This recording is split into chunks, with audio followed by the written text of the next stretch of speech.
Bismillahirrahmanirrahim. Assalamu alaikum, dear students. How are you? I hope you'd be fine. Think New Syllabus Mathematics, Book 1. Today we are going to do exercise 7D. We have already completed with 7A to 7C. Now we are heading towards question number 1 of 7D. So watch the video till the end and do not skip the video. We have already talked about in detail about direct and inverse proportion. So here we are provided with a statement if x is inversely proportional to y cube. So first we are going to write it down like x is inversely proportional to 1 upon y cube. Why?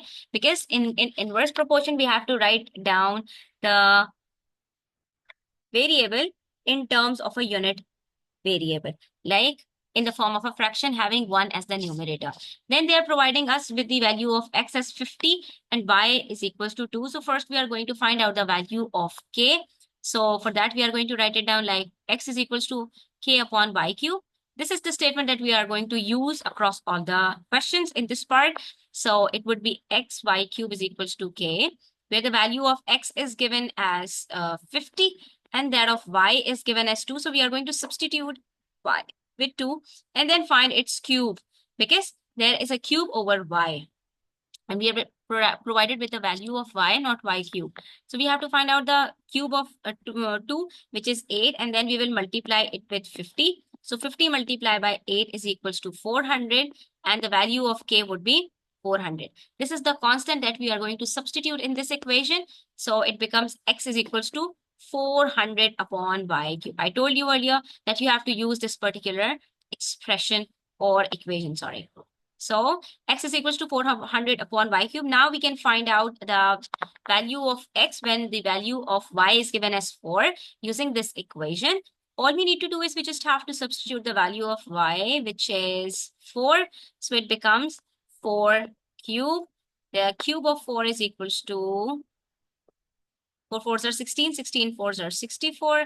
So we are going to substitute, we are going to divide 400 with 64 and the answer to this would be 6.25. So the value of x is equals to 6.25. If the value of x, the value of y is 4, the value of x would be 6.25. And there's a huge difference between the values of y cube and that of x because there is a cube involved. And then when we have to find out the value of y and the value of x is given, again, we are going to use the same equation, x is equals to k upon y cube. But what are we going to do? The next, we are going to substitute it like this. Y cube is equals to k upon x. Then what are we going to do? We will substitute the values of k, which is 400, and that of x is 3.2. Now, in this situation, there are two things involved that we have to account for. That first of all, there is a decimal in the denominator. So first we have to remove that. For this, we are going to multiply numerator and denominator both by 10. 400 is already a whole number, so it will be added with 0. So it becomes 4,000 and it becomes 32. Next, what are we going to do? We will simplify them with 16. 16 twos are, or let us simplify it with 8. 8 fours are 32. 8 fives are 40 and 0, 0. Then 2 twos are 4. 2 into 250. And then 2 ones are 2. 2 into 125. And we know that 125 is the perfect cube of 5. 5 fives are 25. 25 fives are 125. So in this situation, there is one thing that we have to look for. That is, since it is y cube is equals to 125, so we will take cube root on both sides. This is an additional step that we have to follow.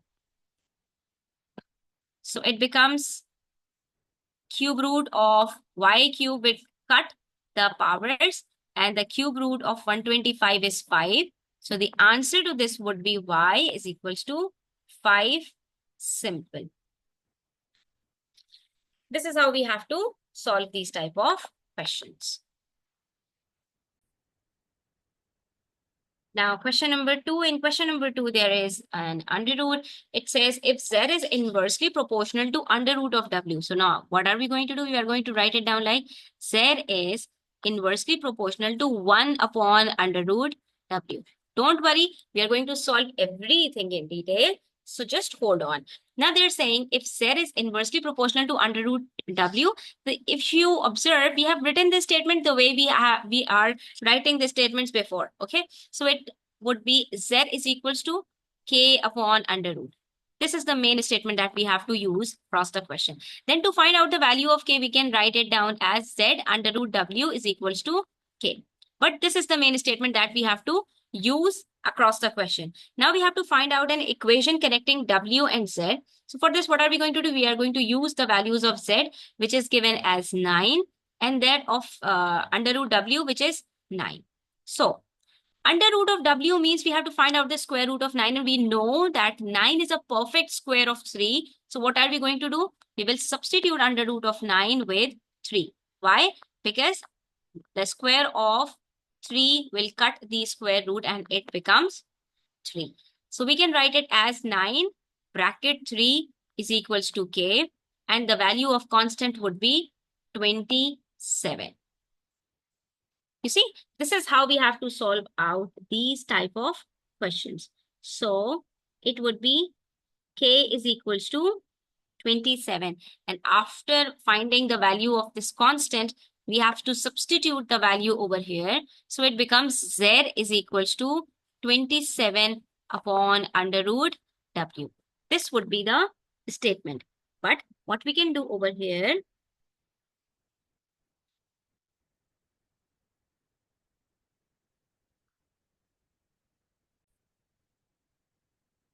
you will simply use this equation to find out the values of the unknown variables. Like in part 2, we have to find out the value of Z. So we will keep the statement as it is because Z is already the subject.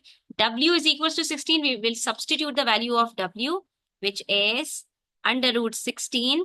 And then we know that 16 is a perfect square of 4. So it would be 27 upon 4. Z is equals to 27 upon 4. And then we will divide it. So we can keep it in fraction form as well or in the decimal form. So it would be 27 divided by 4 is equals to 4 6 are 24. Then we will divide it. We will left with 3.0. 4 8s are 4 7s are 28. 4 5s are. So the answer would be 6.75. After finding the value of Z, now we have to find out the value of W when the value of Z is given. So it would be Z is equals to 27 upon under root W.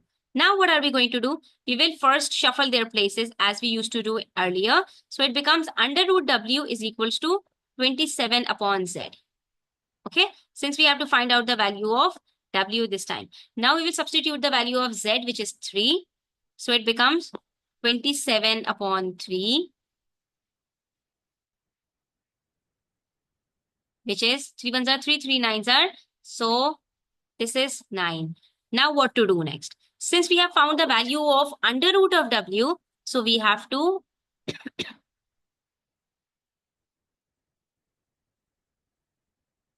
or we can write it as square both sides.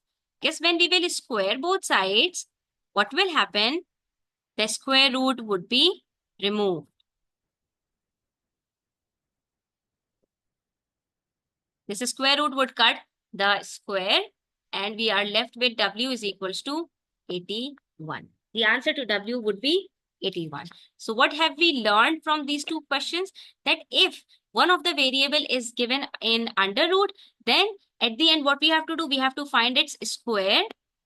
And if a number is given having power 2, then we will take its square root to remove the square.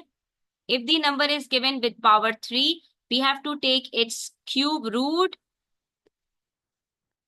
And let's see if we come up with a question where the variable is given in its cube root, then we will take, and then we will cube both the sides. Now, if you have understood the concept of inverse proportion, this question is very easy for you. They are saying for each of the following equations, state the two variables, that is x and y, which are inversely proportional to each other and explain your answer. In the first one, if we look at it, we will find that y is equals to 3 upon x square. From the previous explanation, it is clear that y is equals to, or we can say, y is directly proportional to 1 upon x square, inversely proportional to 1 upon x square. So what we can say that y and x square are in inverse proportion. You see, this 3 is a constant. So the number in the numerator would be a constant, and the variable along with its power or its root or whatever it is would be the inverse proportion in relation to the given variable. So the variables that are in inverse proportion here are y and x square. Similarly, y and under root x in part 2 are in inverse proportion. Similarly, if we talk about C part, so y square and x cube are in proportion. So we can write y square and x cube. And then in part D, we can say that n and m minus 1 are in inverse proportion. And then in last part, we can say that q and p plus 1 to the whole square are in inverse proportion. Why? Because we have already learned that when there is an inverse proportion, there is a constant that connects the two variables. So if y is equals to 3 upon x square, 3 is a constant. If y is equals to 1 upon under root x, 1 is the constant. If y square is equals to 5 upon x cube, then 5 is the constant. If n is equals to 7 upon m minus 1, then 7 is the constant. And if q is equals to 4 upon bracket p plus 1 to the whole square, then 4 is the constant. In all these cases, the numerator on the right hand side would be the constant. So the two variables on either sides, one on the left hand side, the subject, and the other in the denominator would be in inverse proportion. This is what we have to do in these type of questions. So for now, we have done till question number 3. Inshallah, in the next video, we are going to solve few more questions. Until then, take care. Do share it with your friends. And if you like the video, please hit the like button. And don't forget to subscribe to the channel. Take care. Allah.